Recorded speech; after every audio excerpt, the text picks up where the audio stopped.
बिस्मिल्लाहिर्रहमानिर्रहीम, अस्सलाम वालेकुम। विनस स्पोर्ट्स के साथ आपका मेज़बान शहजादा मोइन हाजिर है। पाकिस्तान और वेस्ट इंडीज़ के दरमियान पहला T20 मैच आज खेला गया और पाकिस्तान ने इस मैच में 14 रन से कामयाबी हासिल की। मुसलसल 6 मैचेस में अब वेस्ट इंडीज़ को T20 में शिकस्त हो गई। पहले हमने देखा कि 5 T20 में ऑस्ट्रेलिया के खिलाफ ऑस्ट्रेलिया ने कामयाबी हासिल की और अब पहला T20 मैच जो पाकिस्तान और वेस्ट इंडीज़ के दरमियान अमेरिका में खेला गया, जहाँ पाकिस्तान की टीम ने जो है कामयाबी हासिल की 14 रन से। आज पाकिस्तान की जानिब से बड़ी ज़बरदस्त बैटिंग का मुजाहरा किया साइम अय्यूब ने, जिन्होंने 57 रन की इनिंग खेली और उनका अगर देखा जाए तो बड़ी ऑलराउंड कारकर्दगी थी। आज उन्होंने बॉलिंग में भी 2 विकेटें हासिल की। फिर जिस तरह हसन नवाज अपनी बैटिंग के सिलसिले को जारी रखते हैं, आज कुछ बैटिंग में भी उन्होंने भी अपने जौहर दिखाई। 23 रन की बारी खेलने में वो भी कामयाब रहे। फिर साथ साथ फ़खर जमान 17 रन की बारी खेलते हुए दिखाई दिए। मोहम्मद नवाज के हवाले से हम यही कह रहे थे कि मोहम्मद नवाज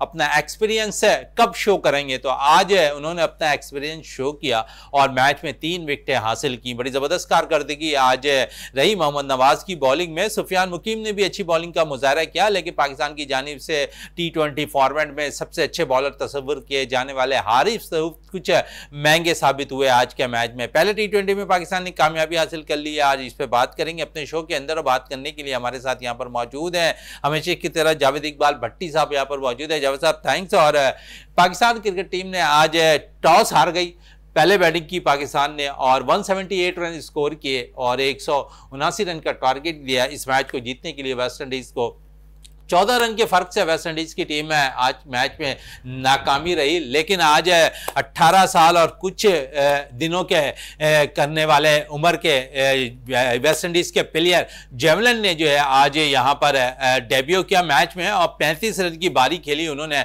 और हारिस रऊफ को दिल खोल कर उन्होंने पिटाई की इस मैच के अंदर। और मैं ज़रूर यहाँ पर इनसे भी बात करूँगा जावेद साहब से। जावेद साहब, हमेशा डेब्यू करने वाले बैटर्स पाकिस्तान के खिलाफ कामयाब हो जाते हैं या फिर कोई बॉलर डेब्यू कर रहा तो पाकिस्तान के खिलाफ अच्छी कारकर्दगी दिखा देता है, और आज यही कुछ है जेवलिन ने भी किया। जी बहुत शुक्रिया मोइन भाई। जिस तरीके से आज पाकिस्तान ने वेस्ट इंडीज़ के खिलाफ जो पहला T20 मैच है वो 14 रन से जीत लिया। मैच मोइन भाई ज़रूर जीत लिया पाकिस्तान ने, लेकिन पाकिस्तान की बैटिंग में जो इस्तेहकाम और ठहराव था उसकी बहुत ज़्यादा कमी महसूस हुई। कोई पेशेंट नहीं थे। जिस तरीके से आप बांग्लादेश में खेल रहे थे छोटी छोटी सी बारियां, वहाँ देखें इंडिविजुअल अगर साइम अय्यूब ने 57 रन कर दिए तो उसके बाद फ़खर ने 28 कर दिए, मोहम्मद नवाज ने 24 रन कर दिए, इसके बाद 15, 11, 9 यही हिसाब है। देखें असल मसला देखें, अगर इनफरादी तौर पर जब तक हमारे बैट्समैन जो है ज़िम्मेदारी नहीं लेंगे तो इस तरीके के मैचेस जो हैं, देखें 14 रन का मार्जिन कोई इतना बड़ा मार्जिन नहीं होता। 3 अगर शाट लग जाते तो ये 14 रन भी कवर हो सकते थे। जैसे जेवलिन की आपने बात की, वेस्ट इंडीज़ की तरफ से जो है वो कम उम्र प्लेयर है जिन्होंने आज डेब्यू किया और पहले मैच में उन्होंने 35 रन बनाए। और उनके सामने आपको पता है कि पाकिस्तान के सबसे बेहतरीन बॉलर, जैसे अभी आपने हारिस रऊफ का जिक्र किया, शहनशाह अफरीदी है, फ़हीम अशरफ है, ये तमाम एक्सपीरियंस बॉलर थे, लेकिन उस लड़के ने शो किया पोटेंशियल। और वेस्ट इंडीज़ की आने वाले जो मैचेस होंगे लग रहा है कि जेवलिन भी एक बहुत ही अच्छा प्लेयर निकल कर सामने आएगा। और जैसे आपने हारिस रऊफ की बात की, हमारा ठीक है मैन स्ट्राइक बॉलर है और हम बहुत ज़्यादा इन पे डिपेंड करते हैं। अक्सर व बेशतर जो है उनकी परफॉर्मेंस भी ऐसी होती है जो तन तना पाकिस्तान को मैच जितवाने की सलाहियत रखते हैं। लेकिन जैसे आपने इंट्रो में कहा कि आज बुझे बुझे से नज़र आ रहे थे, उनको 41 रन लग गए और आज शहनशाह अफरीदी ने जो कमबैक किया है बहुत अच्छी बॉलिंग की। उन्होंने 4 ओवर में 27 रन दिए और 1 आउट किया। सुफियान मुकीम को जो हम यहाँ बार बार कहते रहते थे, आज उन्होंने चांस दिया और उन्होंने भी बहुत ही अच्छी बॉलिंग की। एक उन्होंने आउट किया, रन 20 रन दिए हैं।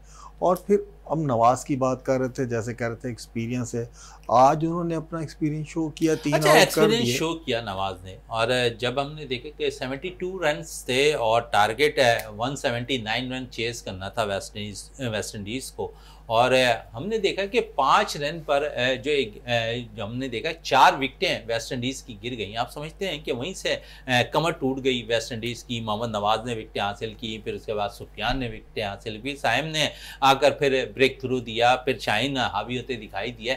शुरू के ओवर्स के अंदर तो दिल खोलकर दोनों ओपनर्स ने पाकिस्तानी बॉलर्स की कुटाई लगाई।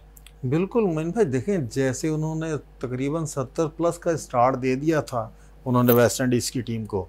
और देखिए शाहिन शाह अफरीदी एक तरफ से अगर प्रेशर डाल रहा था तो हारिस को रन लग रहे थे, लेकिन जैसे सुफियान मुकीम और नवाज़ ने जब बॉलिंग की तो इन्होंने वेस्ट इंडीज़ को बैकफुट पर धकेल दिया। जब वो 3-4 लगातार विकटें गिरी तो उसका प्रेशर वेस्ट इंडीज़ की टीम पर आया, और उसके बाद वेस्ट इंडीज़ की टीम है जो बैटिंग में संभल नहीं पाई। कहते हैं ना मिडल ओवर में अगर आप संभल गए तो आप मैच बचा जाते हैं, लेकिन ये कि उसके बाद जो बॉलिंग चली है हमारी स्पिनर्स की खासकर, तो उसके बाद वेस्ट इंडीज़ को संभलने दिया। यही आज मैच का टर्निंग पॉइंट था। नहीं तो जिस तरीके से वो रन रेट लेकर चल रहे थे उनके ओपनर्स, तो लग ये रहा था कि ये तो 17वें 18वें ओवर में स्कोर कर देंगे। लेकिन वही हम जो कहते थे सुफियान मुकीम बहुत अच्छा बॉलर है, जब उन्होंने अपनी नपी तुली बॉलिंग की रन्स रोक दिए, जब फ्लो में रन्स भर रहे थे और ऊपर तले जो 3 विकेटें नवाज को मिल गई, तो इसका प्रेशर जब वेस्ट इंडीज़ पर आया है तो वेस्ट इंडीज़ जो है वो 14 रन जो है नाकाम, जो 14 रन की दूरी थी उससे पहले ही हमारे 20 ओवर में तकरीबन 7 प्लेयर तो आउट हो गए थे वेस्ट इंडीज़ के। तो ये मेन वजूहत थी। अच्छा, मेन वजूहत थे। टॉस पाकिस्तान हार गया आज के मैच में। ओपनर्स की आप बात करें तो साइम भी आज खेल लेते, फ़खर भी खेल लेते, साहबजादा फरहान भी खेल लेते, और हम समझ रहे थे कि आज जो लंबी बारी होगी शायद आज ओपनर्स की तरफ से देखने को मिलेगी, लेकिन ऐसा नज़र नहीं आया। कुछ छोटी छोटी पार्टनरशिप हुई, और अब जो शुरू में कह रहे थे कि आज अभी भी हमारी बैटिंग उस लेवल की नहीं आ रही है। और हमने एक दफ़ा फिर देखा कि जो आप कल भी शो के अंदर बात कर रहे थे कि हसन नवाज़ अगर हम चेस पे जाते हैं तो हसन अच्छी बैटिंग करते हैं। 23 रन की बारी वो कोई ख़ास है, मैंने 24 रन की जो उन्होंने इनिंग खेली है मैं नहीं समझता हूँ कि उनको वो सूट करती है, क्योंकि लंबी बारी खेलने वाले बैटर हैं हसन नवाज़, और आज भी उन्होंने 24 रन की इनिंग खेली, मुख्तसर इनिंग थी। आप समझते हैं कि अब थोड़ा सा हसन भी जो है कम बैक जब उनका हुआ है, वापसी हुई है, तो मुझे वो भी नज़र आ रहे हैं। बिल्कुल, देखिए मोइन भाई ये लम्हा फ़िक्रिया हमारी, खासकर हमारी टॉप ऑर्डर और मिडल ऑर्डर के बैट्समैन हैं। देखिए जब तक ये बैट्समैन जो है रन्स नहीं करते हैं, जैसे हसन नवाज़ की बात कर लें, वो सेकंड इनिंग में जैसे हमने कहा था कि बहुत ही अच्छा खेलते हैं, और जब आज फर्स्ट इनिंग्स थी तो उन्होंने सिर्फ 24 रन्स किए हैं। भाई आप जो है अब जो है बिल्कुल काफ़ी आपको जो ग्रूम हो जाना चाहिए, आपको इतना ज़्यादा एक्सपीरियंस दिया है और तवातिर के साथ आपको मौके मिल रहे हैं कौमी टीम में, तो ये आप पे भी है कि भाई विकेट पर जाके अपना पेशेंस शो करें और वहाँ जाके अपनी स्किल्स जो है उनको काबू में रखें और एक लंबी बारी खेलें। जैसे साहबजादा फरहान की हम बात कर रहे हैं, वो भी 14 रन बनाकर आउट हो गए, लेकिन ये कि तसलसल से जो रन करते आ रहे थे उन प्लेयर्स पे भारी जिम्मेदारी होती है।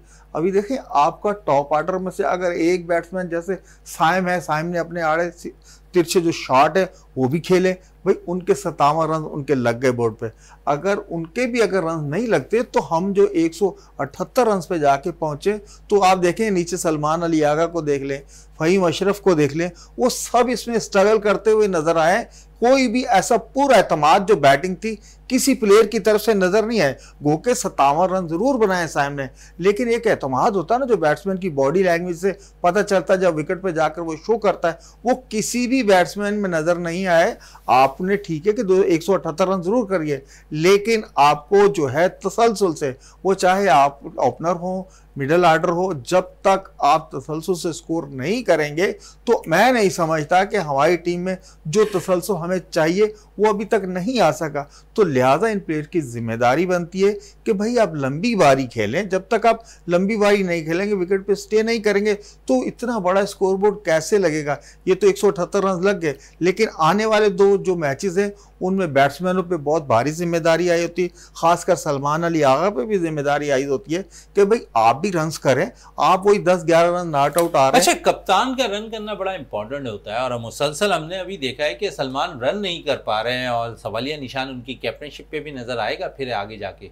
बिल्कुल, इसमें कोई दो राय नहीं है। देखें जब से उनको कैप्टनसी मिली है, वो सिर्फ बांग्लादेश के खिलाफ जो पाकिस्तान में एक उन्होंने इनिंग्स खेली थी, उसके अलावा कोई भी तसलसल नहीं उनकी बैटिंग में। वहां भी देख लें दोनों मैचेस में क्या हुआ, तीसरे मैच में भी स्ट्रगल करते हुए नजर आए, और आज के मैच में वेस्ट इंडीज के खिलाफ भी वो स्ट्रगल करते हुए नजर आए। और देखें इसकी जिम्मेदारी कप्तान, देखें आजकल जितनी भी T20 फॉर्मेट है, कप्तान अगर फ्रंट से लीड करता है तो तमाम टीम जो है उनके प्लेयर जो है वो आपको परफॉर्मेंस करके देते हैं। अगर कप्तान की वो परफॉर्मेंस ना रहे तो आपको पता है बैट्समैनों पे भी उसका असर पड़ता है। देखिए अगर कप्तान, हम सलमान अली आगा को, मैं ये समझ रहा हूँ कि हमने बहुत ही ज़्यादा जल्दी जो है इस फॉर्मेट की कप्तानी दे दी। अब इन्हें और भी ग्रूम होने के लिए आप कितना टाइम देंगे, कब से आप पाकिस्तान टीम के साथ खेल रहे हैं और तीनों फॉर्मेट तकरीबन आपको मिल रही हैं, तो कप्तान पे बहुत ज़्यादा आने वाले दिनों में दबाव होगा। अब ये जो 2 T20 मैचेस आ रहे हैं उसमें सलमान अली आगा को जो है अपनी जो बेहतरीन परफॉर्मेंस है और जो बैटिंग उनके पास है, देखिए उनकी सलाहियतों से तो इनकार नहीं, उनके पास तमाम शॉट्स हैं, लेकिन ये कि एक आध इनिंग जो है उनको बड़ी खेलनी होगी, बड़ी इनिंग खेलनी होगी। यहाँ पर सलमान अली आगा को कप्तान है। लेकिन दूसरी तरफ अगर हम आए तो 2 सीरीज़ के बाद हम देख रहे हैं कि यहाँ पर वापसी हुई है शहनशाह अफरीदी की और 27 रन देकर ये उन्होंने जो है एक खिलाड़ी को आउट किया है। इस पर ज़रूर मैं पूछूंगा जावेद साहब से। 2 सीरीज़, बांग्लादेश के खिलाफ होम सीरीज़, बांग्लादेश के खिलाफ है जो पाकिस्तान टीम गई बांग्लादेश, वहाँ उन्हें मौका नहीं मिला। अब है वेस्ट इंडीज़ के खिलाफ उन्हें मौका मिला, 27 रन आज उन्होंने दिए, एक खिलाड़ी को आउट किया। कैसे देख रहे हैं आज उनकी बॉलिंग को आप? नुमान भाई देखें, शाहीन की जो वापसी हुई है और आज माशाल्लाह उन्होंने बहुत अच्छी बॉलिंग कराई, और जिससे स्ट्राइक बॉलर तो शुरू में जो विकेट लेते हैं वो कि आज भी उनमें वो रिदम नहीं नज़र आ रहा था। बॉलिंग ज़रूर उनकी अच्छी होगी, 4 ओवर में 27 रन लगे और सिर्फ 1 विकेट उन्हें मिली है, लेकिन ये कि शहनशाह अफरीदी के जो क्रेडिट पे मैचेस है, जो उनकी परफॉर्मेंस है, हम चाह रहे हैं कि वही जो पुराना शहनशाह अफरीदी था जो शुरू के हमें पहले दूसरे ओवर में 1 से 2 विकेटें लेकर देता था, वो परफॉर्मेंस दरकार है। देखिए आपके डग आउट में बॉलर हसन अली भी बैठे, आपने हसन अली को भी नहीं खिलाया, फ़हीम अशरफ खेल रहा है, शहनशाह अफरीदी है, हारिस रऊफ़ है, और अब जैसे कप्तान कह रहा है कि हमने जो है स्ट्रेटजी के तहत जो है सलमान मिर्ज़ा को और अहमद दानियाल को जो है वो ड्रॉप किया है। ये सीनियर्स बॉलर हैं, इन्होंने आगे बड़े इवेंट आ रहे हैं तो तजर्बेकार जो बॉलर्स हैं वही खेलेंगे, लेकिन ये है कि लेकिन आपकी बात से थोड़ा सा, क्योंकि यहाँ सलमान ने जो बात की है मैं समझता हूँ कि कुछ बेहतर राय उन्होंने नहीं दी है। आप 3 में से 1 बॉलर्स तो आप लेकर जाते हैं, उनको एक्सपीरियंस दिलाते हैं कि अमेरिका जैसी विकेटों पर आपने किस तरह बॉल करनी है। बांग्लादेश से बड़ी टीम मैं कह सकता हूँ T20 की, वेस्ट इंडीज़ की टीम है, थोड़ा एक्सपीरियंस होता है। अगर हम देखें तो अहमद दानियाल अच्छी बॉलिंग कर रहे थे, सलमान मिर्जा अच्छी बॉल का, बाज ऑलरेडी T20 का मैं समझता हूँ कि पाकिस्तान का सबसे बेस्ट बॉलर, आपने उसे भी मुंतखब नहीं किया, तो एक्सपीरियंस आप देंगे तो कुछ बेहतर नताइज आएंगे ना। आप फिर लूज टीमों के खिलाफ हमेशा खिलाते रहेंगे। अभी अगर सलमान ने यह परफॉर्मेंस दी थी बांग्लादेश के खिलाफ तो सलमान को आप ले जाते, बेशक आप 2 को नहीं ले जाते। आप कह रहे हैं ना तजुर्बात कर रहे थे, तजुर्बात में एक आप जूनियर लेकर जाते हैं, उन्हें तजुर्बा दिला देते हैं। बिल्कुल मैं आपकी बात से एग्री करता हूँ। जिस तरीके की सलमान मिर्ज़ा की परफॉर्मेंस थी, अहमद दानियाल की, अब्बास अफरीदी की, देखें आपको अगर वही एक्सपीरियंस देना है तो जब तक जो हमारे सीनियर्स बॉलर हैं उनके साथ आप एक आध जो जूनियर बॉलर है उसे नहीं खिलाएंगे तो वही आपकी बात कि भाई उनको तजर्बा कैसे हासिल होगा, इंटरनेशनल क्रिकेट का तजर्बा कैसे मिलेगा। तो मैं भी कप्तान के इस फैसले से इत्तेफाक नहीं करता जो उन्होंने बयान दिया कि जी हमने स्ट्रेटजी के तहत जो है चले तजुर्बात के तहत हमने यहाँ पर शामिल नहीं किया सलमान मिर्जा को, अहमद दानियाल को, अब्बास आफरीदी को। इस पर मजीद कंटिन्यू करूंगा, लेकिन इस वक्त ब्रेक के लिए कहा जा रहा है, ब्रेक से वापस आते हैं तो गुफ्तगू को मजीद जारी रखते हैं।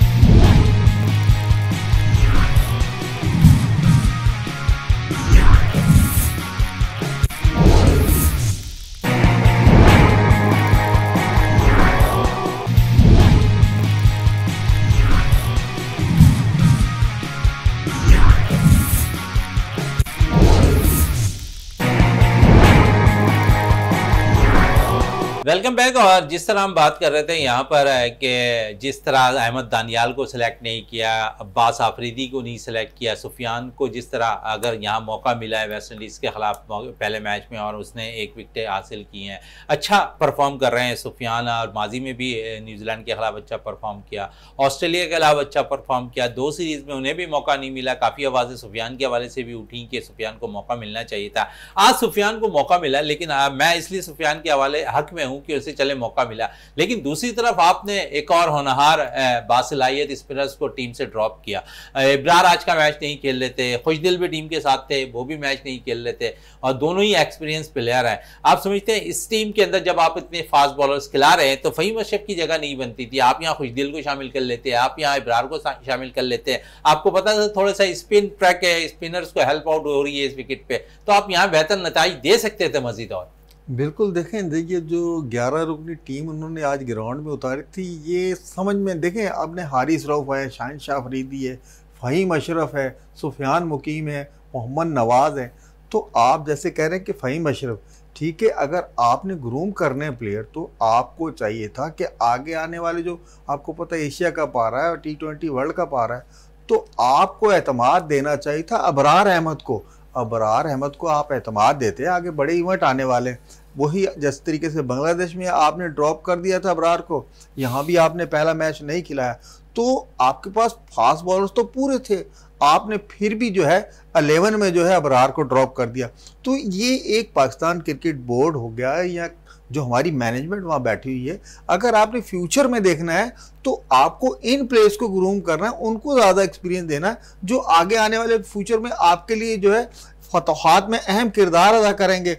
अब आपने फ़हीम अशरफ को भी खिला दिया, आपने खुशदिल को भी बाहर कर दिया। देखें, जो प्लेयर आपको पता है कि आपको बैटिंग मजबूत करनी, बैटिंग के अगर हवाले से देखेंगे तो आपको खुशदिल शाह को भी खिलाना चाहिए था, लेकिन बॉलिंग के अगर आप स्पिन भी ट्रैक था नजर आ रहा है, आपने वो कह दिया कि भी अगर सुफियान मुकीम को हमने खिला दिया है तो उसकी जगह जो है अबरार डगआउट में बैठेंगे।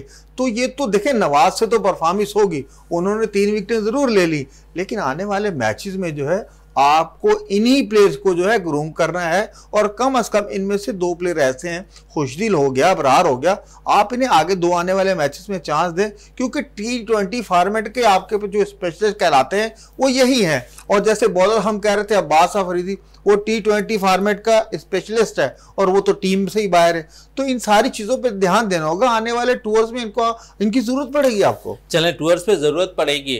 57 रन की बारी खेलते हैं आज साइम, 2 विकेटें आज पाकिस्तान के लिए हासिल भी कर लेते हैं क्रूशल वक्त के अंदर। साइम अय्यूब है और काफ़ी दिनों बाद फॉर्म में नज़र आए, क्या कहेंगे, थोड़ी थोड़ी फॉर्म बहाल हो रही है साइम की, और एशिया कप और T20 वर्ल्ड कप से कबल अगर साइम मुकम्मल फॉर्म में आ जाते हैं तो पाकिस्तान को ऐसे जो T20 स्क्वाड है अगर उस पर देखें तो बड़े ज़बरदस्त बैटर्स हैं टॉप ऑर्डर के अंदर।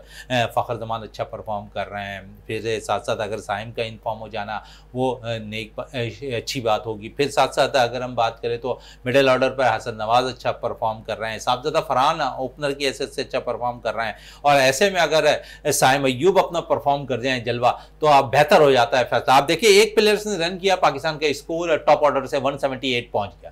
बिल्कुल, देखें, साइम का फॉर्म में आना बहुत ज़रूरी था, और हम साइम के हवाले से काफ़ी बातें कर चुके हैं कि उनको काफ़ी मौके मिले, लेकिन उनकी जो फॉर्म है इंजरी के बाद वो नहीं लौट कर आई। जो उनके बैट से रन्स निकलते थे वो बंद हो गए थे, लेकिन कल आज जो उन्होंने एक इनिंग्स के लिए 57 रन्स की, तो ये खुशाइंदा बात है पाकिस्तान टीम के लिए। अगर साइम जैसा प्लेयर आपको पता है कि अपनी फॉर्म में लौट आता है, और आपको पता वो सलाहियत रखता है तन तना मैच की सूरत हाल बदलने की, जो उसके शॉट्स हैं, आज उन्होंने कोशिश ज़रूर कर दी, 57 रन की बारी खेली, स्ट्रगल करते हुए नजर आए, लेकिन उनका फॉर्म में आना जो है पाकिस्तान टीम के लिए बहुत ज़रूरी है, बल्कि साइम के लिए भी बहुत ज़रूरी है कि भाई आपको मुतवातिर चांस दिए जा रहे हैं तो आप उन्हें अवेल करें। आप एक ऐसी बारी जैसे आज आपने के लिए आगे आने वाले दोनों T20 मैचेस में आप जो है 50 की जगह 60-70 पे भी जा सकते हैं, और आप ऐसे प्लेयर हैं कि आप 100 भी T20 में कर सकते हैं, क्योंकि जिस तरीके की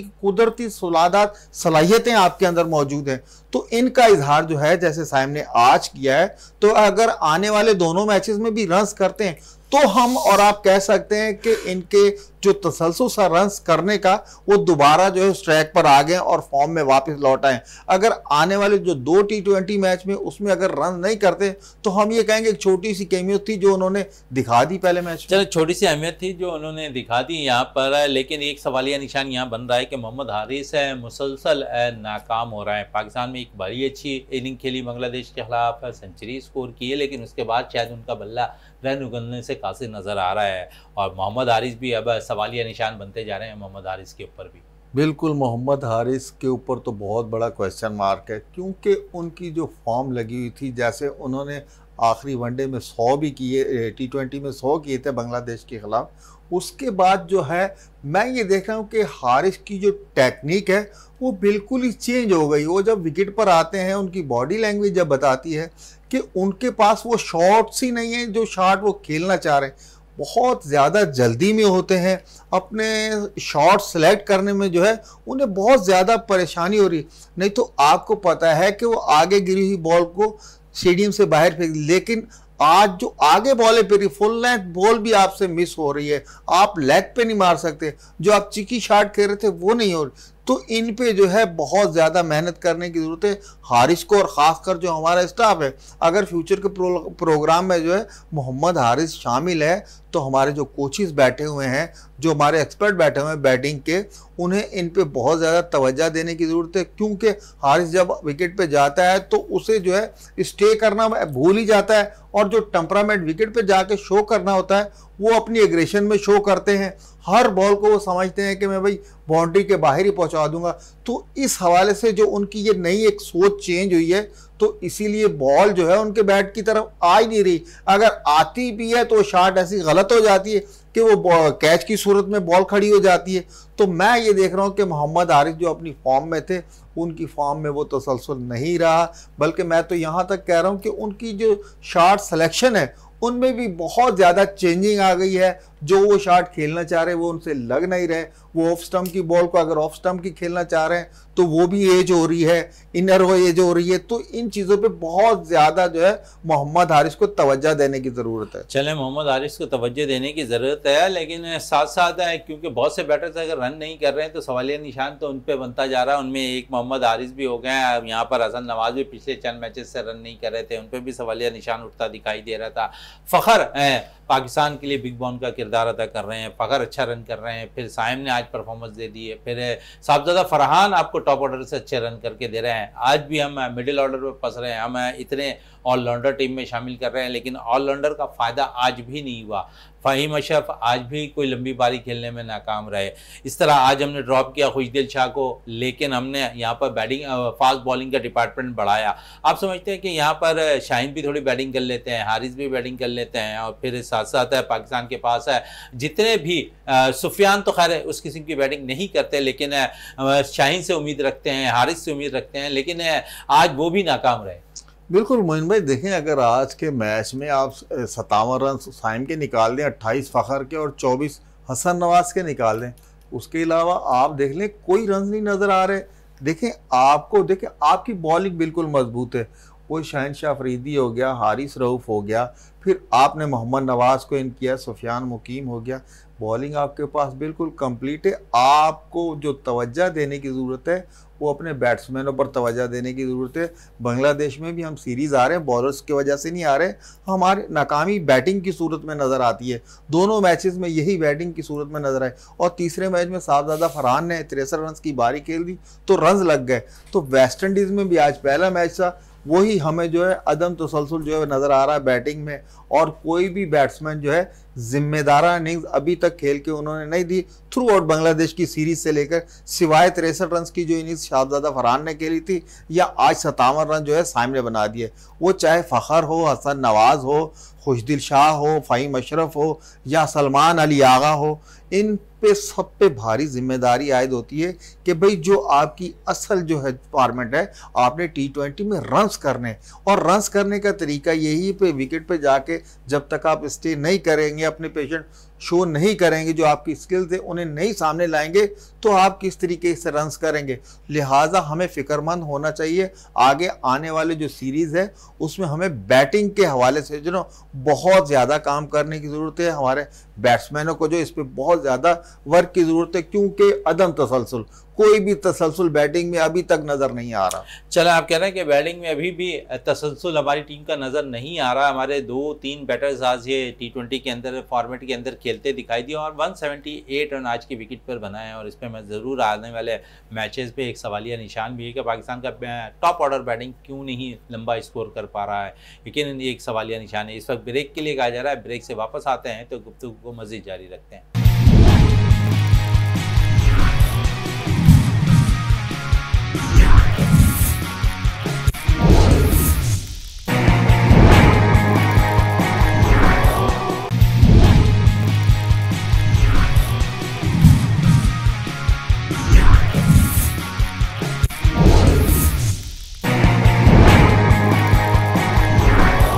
वेलकम बैक। पाकिस्तान और वेस्ट इंडीज T20 मैच पे आज बात जा रही है और साथ साथ क्योंकि टेस्ट मैचेस भी इंडिया और इंग्लैंड के दरमियान 5 खेला जा रहा है। 224 रन पर इंडिया की टीम आउट हो गई है। 115 रन इंग्लैंड ने बना लिए हैं। एक खिलाड़ी आउट है इंग्लैंड के, और इस पर आज बात भी करते हैं जावेद साहब से। जावेद साहब, इस टेस्ट मैच के हवाले से क्या कहेंगे? बड़ा दिलचस्प टेस्ट मैच इस वक्त 5वां जारी है। जी मोइन भाई, देखें इस टेस्ट मैच की अहमियत जो है इंग्लैंड के लिए भी उतनी अहम है, बल्कि इंडिया के लिए बहुत ज़्यादा अहम है। अगर इंडिया इस टेस्ट को जीतती है तो सीरीज़ बचा पाएगी, ड्रॉ हो जाएगी। नहीं तो अगर इंग्लैंड जो है ड्रॉ भी करता है तो सीरीज़ जीत जाएगा। और इंडिया को जिस तरीके से आज जो है उन्होंने 224 रन पे आउट कर दिया है। एटकिंसन की बेहतरीन बॉलिंग थी, जो नए फास्ट बॉलर आए हैं उन्होंने 5 आउट किए हैं। और उनके जो कप्तान हैं शब्बन गुल, उनका रन आउट होना इंडिया के लिए बहुत ज़्यादा जो है नुकसानदा साबित हुआ, क्योंकि इनकी इनिंग पूरी जो है पूरी जितनी भी इनकी बैटिंग थी वो कभी भी संभल नहीं पाई। जैसे ही शब्बन गुल आउट होता है, सवाल नैयर के 57 रन के किसी ने स्कोर नहीं किया। और फिर इंग्लैंड अब जिस पोजीशन में आ गया है, लंच के बाद जो गेम स्टार्ट हो गई है तो 115 रन पे अभी सिर्फ उनका एक प्लेयर आउट हुआ है। तो इसका मकसद ये कि अभी जो है इंग्लैंड की पोजीशन जो है इस टेस्ट मैच में बहुत अच्छी नज़र आ रही है। अगर ये 300-350 रन कर लेते हैं तो इस विकेट पे जिस तरीके की बॉलिंग हो रही है, इंग्लैंड के फास्ट बॉलर जिस तरीके की बॉलिंग कर रहे हैं, तो आगे आने वाले कल के दिन में जो इंडिया के लिए बहुत ज़्यादा परेशानी का सामना करना होगा। और जैसे शब्बन गिल 15वीं दफ़ा टॉस हार गए, इंडिया की टीम ने रिकॉर्ड कायम कर दिया है कि 15 दफ़ा आप टॉस हार गए, पहली टीम बन गई है। तो उनको जो है इसका भी फ्रस्ट्रेशन था जब उनसे पूछा माइक सामने करके कि आपने क्या क्या चेंजिंग की। उन्हें यह भी नहीं पता था कि हमने आज टीम में चेंजिंग क्या किए। कप्तान बिल्कुल इतना फ्रस्ट्रेशन का शिकार हो गए। तो ये यहाँ से अंदाज़ा लगाए कि ये जो टेस्ट है इंडिया के लिए बहुत ही ज़्यादा अहमियत का हामिल है। अगर इंडिया जो ये टेस्ट ड्रॉ करता है या हार जाता है तो इंग्लैंड जो है ये सीरीज़ बिल्कुल बासानी जीत जाएगा। इंग्लैंड बासानी है टेस्ट सीरीज़ जीत सकता है अगर यहाँ पर ड्रॉ करने में भी कामयाब हो जाए। और दूसरी तरफ देखें तो इस वक्त जनूबी अफ्रीका का सितारा बड़ा ज़बरदस्त जा रहा है क्रिकेट के मैदानों में, जहाँ पर उन्होंने वर्ल्ड चैंपियंस ट्रॉफी के अंदर अच्छी कारकर्दगी दिखाई। वहाँ पर लेजेंड टूर्नामेंट के अंदर भी ऑस्ट्रेलिया की टीम को शिकस्त दी है और फाइनल के लिए क्वालिफाई कर लिया है, जहाँ उनका मुकाबला पाकिस्तान की टीम से होगा। जैसे तो क्या कहेंगे, जनूबी अफ्रीका का सितारा इस वक्त बड़ा ज़बरदस्त है कारकर्दगी क्रिकेट के मैदानों में दिखाता हुआ नज़र आ रहा है। जी मोहन भाई, जिस तरीके से वर्ल्ड लेजेंड चैंपियनशिप में जो वर्ल्ड लेजेंड चैंपियनशिप हो रही है उसमें साउथ अफ्रीका की जो टीम आई है, और आपको पता है कि उनके बिल्कुल जो सीनियर प्लेयर थे वो आए हुए हैं। और कल जो ऑस्ट्रेलिया को उन्होंने सेमीफाइनल में शिकस्त दी है, जैसे बकौल आपके कि साउथ अफ्रीका का सितारा जो है आज बिल्कुल जो है पूरी ग्राउंड्स में लहरा रहा है, हर जगह उनका फ्लैग लहरा रहा है। तो जैसे ही ये world test championship South Africa ने जीती, उसके बाद जो है उनके जो सीनियर्स प्लेयर है उन्होंने ऑस्ट्रेलिया में आके बहुत शानदार परफॉर्मेंस दी है। और अब जो है पाकिस्तान के खिलाफ जब उनका फाइनल होगा, आया देखिएगा उस दिन सब हलाली परचम बुलंद होता है। या साउथ अफ्रीकन जैसे उनका सितारा जो है आजकल बिल्कुल ऊपर की तरफ जा रहा है। और पाकिस्तान से जो बहुत तगड़ा मुकाबला फाइनल होने जा रहा है, जिस तरीके से इंडिया जो है दुम दुबाकर वहाँ से इस टूर्नामेंट से वॉश आउट हो गया कि हम पाकिस्तान से नहीं खेलेंगे, अब जो शायकीन क्रिकेट है उनको और भी अच्छी क्रिकेट देखने को मिलेगी। जिस तरीके से साउथ अफ्रीका ने ऑस्ट्रेलिया जैसे जो स्टारों से सजी हुई टीम थी उनको हराया, और अब जो पाकिस्तान के साथ मुकाबला होगा तो मोइन भाई देखेगा कि इंशाल्लाह पाकिस्तान जो है इस टूर्नामेंट को बिल्कुल विन करने के करीब है। जो हमारी टीम की परफॉर्मेंस है, वो चाहे सईद अजमल ले लें, शर्जील खान ले लें, हफीज़ ले लें, शाहिद खान आफरीदी ले लें, सुहेल खान ले लें, हमारे तमाम ही प्लेयर जो हैं फॉर्म में है। और हमें उम्मीद करनी चाहिए कि एक दफ़ा फिर वर्ल्ड टेस्ट चैंपियनशिप जो लेजेंड हो रही है वो पाकिस्तान की टीम जो है विन कर पाकिस्तान के शायकीन को एक और खुशी मुहैया करेगी।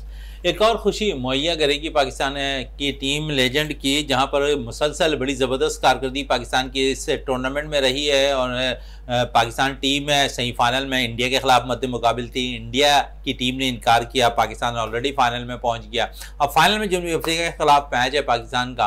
और पाकिस्तान की खिलाड़ियों की जो बात हो रही थी ना, और जिस तरह इन्होंने प्लेयर्स के हवाले से बात की, उसमें एक काबिल जिक्र नाम बुम बुम लाला का है, जिनके डर से और खौफ से शायद पूरी टीम से इतनी कतरा रही थी इंडिया की टीम जितनी लाला से कतरा रही थी। लाला के लिए हवाले से क्या कहेंगे? लाला अपने जुबानों से भरपूर जवाब दे रहे हैं।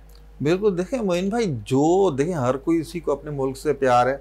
अगर शहनशाह अफरीदी जो हैं वो अपने मुल्क के हवाले से अपनी अगर मोहब्बत का इजहार करते हैं किसी भी प्लेटफॉर्म पे, तो वो पूरी दुनिया में तमाम ममालिक में जो जो रहते हैं वो अपने मुल्क के बारे में जो है बिल्कुल मोहब्बत का इजहार कर सकते हैं।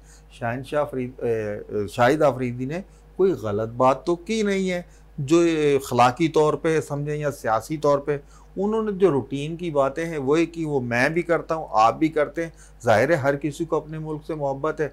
बस ये बातें जो हैं इंडिया के जो शायकीन हैं उनको नहीं भाई, इंडिया के शायकीन देखिए सबको नहीं हम कह सकते, पूरी इंडिया देखिए वहाँ भी जो है क्रिकेट से प्यार करने वाले लोग बहुत रहते हैं, शाहिद से बहुत ज़्यादा प्यार करते हैं, जैसे हमारे पाकिस्तानी भी इंडियन प्लेयर से बहुत ज़्यादा प्यार करते हैं।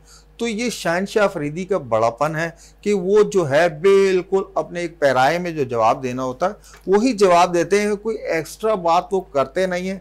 और देखिए जब वो इंडिया की टीम ग्राउंड छोड़कर भाग रही थी, तमाशाई तरह तरह के वहाँ जमले कस रहे थे, ताकि शहनशाह अफरीदी ऊपर लॉबी में खड़े हुए थे, लेकिन हमारे लाला ने कोई भी ऐसी ना तंजिया बात की ना कोई इशारा, वो अपना बिल्कुल बालकोनी में खड़े हुए थे और इंडिया की टीम जा रही थी तो तमाशाई ही उनके लिए काफ़ी थे। ये तमाशाई हमारे नहीं थे, इंडियन सपोर्टर जो मैच देखने आए थे वो तमाशाई भी अपनी टीम को बुरा भला कह रहे थे। तो इन सारी चीज़ों पे जो है तमाशाई बिल्कुल इतना वो नहीं करते रिएक्शन। लेकिन देखें हम कई दफ़ा कह चुके हैं कि वो सिख हो या हिंदू हो, इंडिया की टीम में उन्होंने जो है अपने जो वहाँ के हिंदुत्व सोच वाले उन्हें ये बावर कराना होता है कि नहीं भाई देखें हमसे बड़ा कोई हिंदुस्तानी नहीं है, और फिर भी वो इनकी खिदमत को मानेंगे नहीं।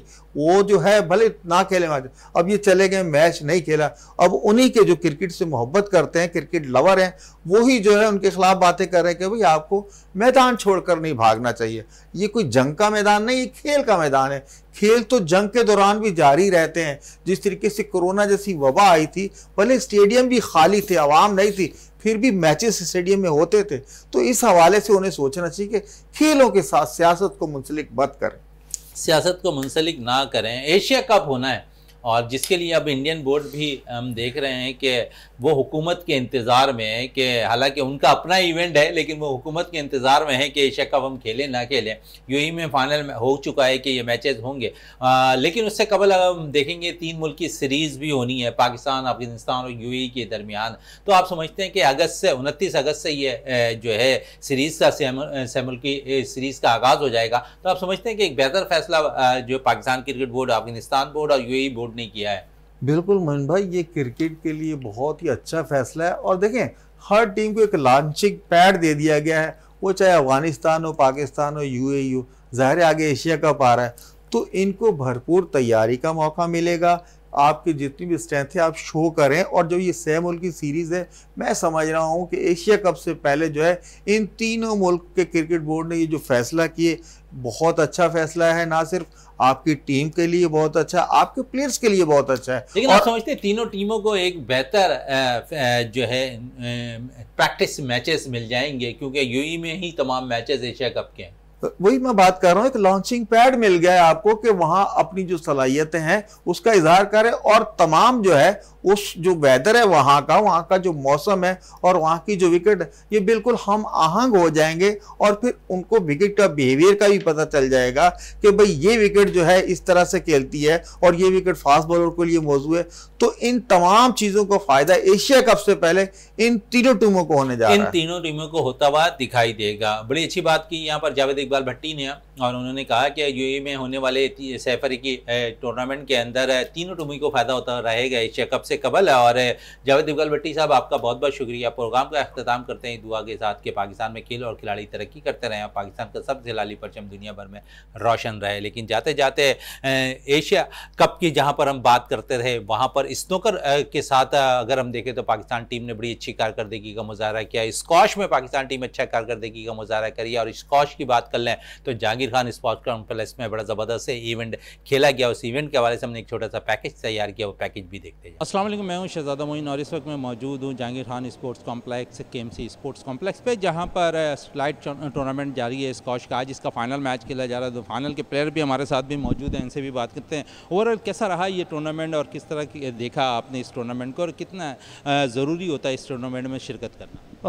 लो रैंकिंग प्लेयर्स के लिए तो बहुत ज़रूरी है टूर्नामेंट, ऐसे टूर्नामेंट होने चाहिए। तो पाकिस्तान स्क्वाश फेडरेशन को भी ऐसे टूर्नामेंट करवाना चाहिए। जहांगीर भाई तो अपने दौर पे तो करवा रहे हैं, कराची में तो हो रहे हैं, तो हर सिटी को करवाने चाहिए। पाकिस्तान स्क्वाश फेडरेशन को इस चीज़ों को देखना चाहिए। जो हमारे लो रैंकिंग प्लेयर हैं उनकी रैंकिंग हमने किस तरह इंप्रूव करनी है, तो ऐसे इवेंट बहुत ज़्यादा इंपॉर्टेंट है हमारे लिए। अच्छा, साथ साथ हम देखते हैं कि थोड़ा सा नौजवान प्लेयर्स जो है बहुत ज़्यादा ग्रोथ करते हुए आगे आ रहे हैं, स्कॉश में टाइटल भी हासिल कर रहे हैं, तो क्या कहोगे ज़रूरी यही है कि ग्रास रूट लेवल से ऐसे टूर्नामेंट होंगे तो अच्छे प्लेयर्स आएंगे? ऐसे टूर्नामेंट तो अच्छी बात है, होने भी चाहिए, लेकिन मैं प्रेफर करता हूँ ये टूर्नामेंट से ज़्यादा उनकी ट्रेनिंग पे। अगर यही पैसा उनकी ज़्यादा ट्रेनिंग पे लगाया जाए तो हमें ज़्यादा प्लेयर मिल सकते हैं। तो हमें जो टूर्नामेंट कोई भी एक जीतता है वो साल में एक आधा जीतता है, तो हमारे हम देखना चाह रहे हैं कि हमारी लोड कितनी है। हमारे पास लोड प्लेयर्स की काफ़ी कम है, तो एटलीस्ट मेरे ख्याल से पूरे पाकिस्तान में 15 से 2000 प्लेयर होंगे तो फिर कोई ना कोई वर्ल्ड चैम्पियन निकलेगा। प्लेयर ज़्यादा आएंगे तो यकीनन जो है फैसिलिटीज़ उन्हें दी जाएंगी, तो टूर्नामेंट इनसे अच्छे प्लेयर्स निकलेंगे। कोऑर्डिनेटर नवेद अहमद सर मौजूद हैं, वैसे बड़ी मेहनत की इस टूर्नामेंट के लिए और ग्रास रूट लेवल पर आप बहुत अच्छा काम कर रहे हैं स्कॉश के लिए। क्या कहेंगे इस टूर्नामेंट के हवाले से ओवरऑल? माशाल्लाह से ये टूर्नामेंट बहुत अच्छा है, और जैसा आपको मालूम है अभी फाइनल चल रहा है, इसमें काफ़ी लो रैंक ने पार्टिसिपेट किया। पर्पस ये इस तरह का टूर्नामेंट करवाने का ताकि लो रैंक को फ़ायदा हो, उनकी रैंकिंग इंटरनेशनल लेवल पे अच्छी हो। क्योंकि दुनिया में PSA के जहाँ भी इवेंट होते हैं हमारे पाकिस्तानी प्लेयर एंट्रीज करवाते हैं, लेकिन उनका नाम नहीं आता। तो जहांगीर खान साहब की शुरू से ये ख्वाहिश थी कि लो लेवल पे हम करवाएं ताकि बच्चों की रैंकिंग ज़्यादा से ज़्यादा इम्प्रूव हो, ताकि इंटरनेशनल लेवल पे वो अच्छा पार्टिसिपेट कर सके। अच्छा, इस टूर्नामेंट के हवाले से मुझे बता दें कि इसमें कितनी कैटेगरीज़ के मुकाबले थे ख़वातीन और बॉयज़ के? इसके अंदर PSA का 24 का ड्रॉ था। इसकी प्राइस मनी $3000 है। इसके साथ साथ हमने मास्टर कैटेगरी करवाई है, जूनियर कैटेगरी करवाई है। तो हमारा पर्पस ये है जूनियर लोकल लेवल पर करवाने का, ताकि लोकल लेवल पर बच्चों को फ़ायदा हो। लोकल लेवल पर अच्छे प्लेयर्स निकल कर आएँ और इसका फ़ायदा होता हुआ दिखाई दे। और प्लेयर्स बासित हमारे साथ मौजूद हैं, बड़ा ज़बरदस्त खेलते हो असीद है। ऐसे टूर्नामेंट अगर होते हैं तो कितना इम्प्रूवमेंट हासिल होती है? इम्प्रूवमेंट बहुत होती है, क्योंकि हम लोग जूनियर प्लेयर्स होते हैं और सीनियर प्लेयर के साथ खेलने हमें तो गेम खेलने का एक अच्छा एक्सपीरियंस मिलता है, और जो हमारी रैंकिंग नीचे होती है उसमें हमारी रैंकिंग भी इंप्रूव होती है, और फिर जो और बड़े इवेंट होते हैं उसमें हमारा नाम आता है। जैसे अभी लास्ट टाइम 1K इवेंट जब मैंने खेला था तो उसमें पॉइंट्स लगने की वजह से अभी मेरा 3K इवेंट में नाम आया, जिसमें मैं ईजिली खेल सका हूँ। तो इस तरह अगर टूर्नामेंट्स होते रहेंगे तो नाम हमारी रैंकिंग इंप्रूव होती रहेगी और हमारा अच्छे टूर्नामेंट्स में नाम आता रहेगा। बिल्कुल, बड़ी अच्छी बात कही इसने कि अगर इस किस्म के टूर्नामेंट होते रहेंगे तो यकीनन जो ग्रास रूट लेवल से अच्छे प्लेयर्स निकल कर आ रहे हैं ना, तो वो पाकिस्तान में स्कॉश में नाम रोशन करते हुए दिखाई देंगे। कैमरामैन जाहिद के साथ शहजादा मोइन, वीनस TV, कराची।